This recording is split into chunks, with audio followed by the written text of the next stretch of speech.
Why alpacas are worse than you think. The alpaca, Llama pacos, is a camelid mammal native to South America.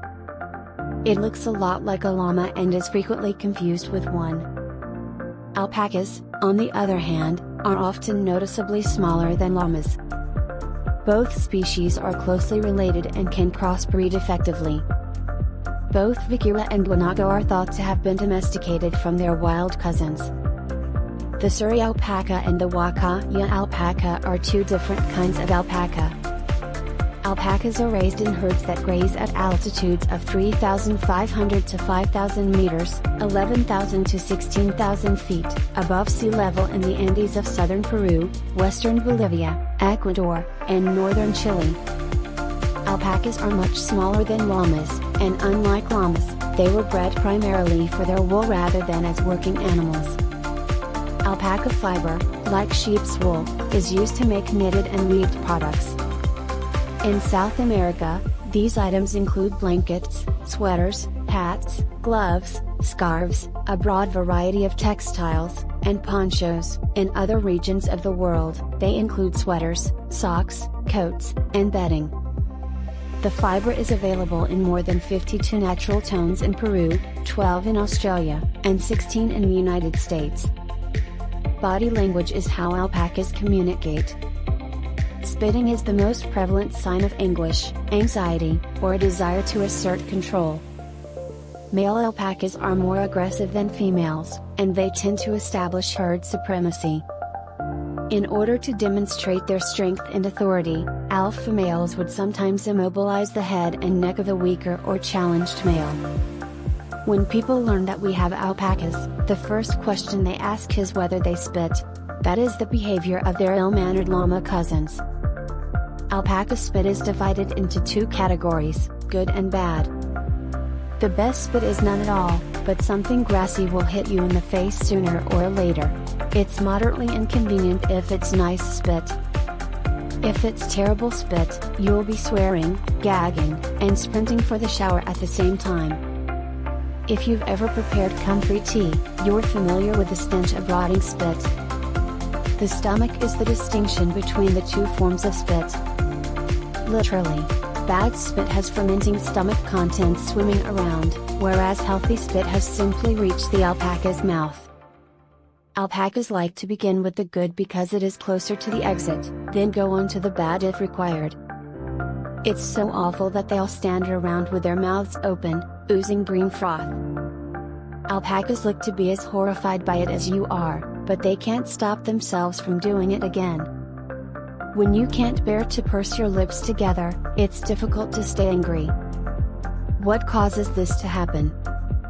This is how the scenario goes. A caring woman gives her alpacas some nuts to eat. She separates the meal into individual portions for each alpaca, each in its own container.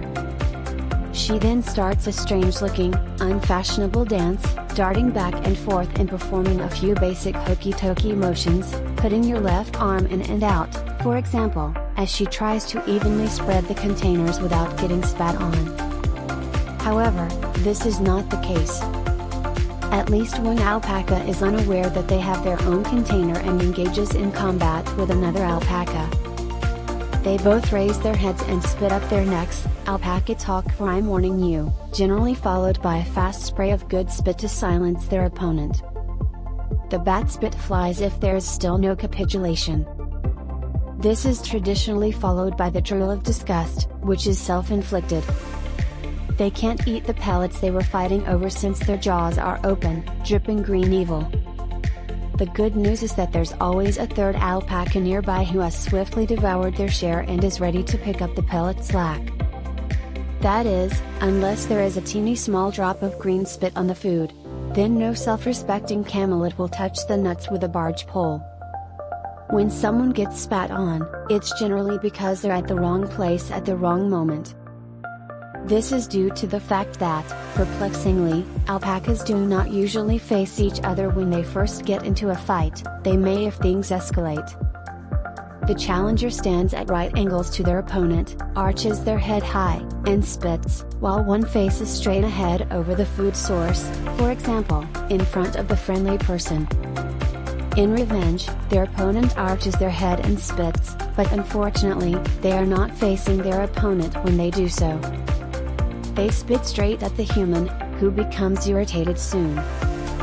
They don't turn their heads to face their opponent for a variety of reasons, including the fact that retaliatory spit is a reflex action, but also because it's less confrontational.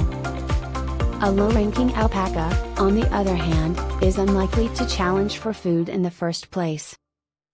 They're usually concentrated on consuming as many of their pellets as possible before being butted by someone more bulky. They have the courage to spit, but not the courage to turn their heads. Alpacas spit at people on purpose occasionally, but this is significantly less common. Expect to be spat on if you decide to add alpacas to your herd, but consider it your fault for being in range. If you're visiting friends who have alpacas, be wary of anyone who asks you to hold their food. In any case, never stroll into an alpaca paddock with only one container of food. The search toward you will be thrilling, but before you realize it, you'll be surrounded and caught in the crossfire. Except you'll be aware of what's happened.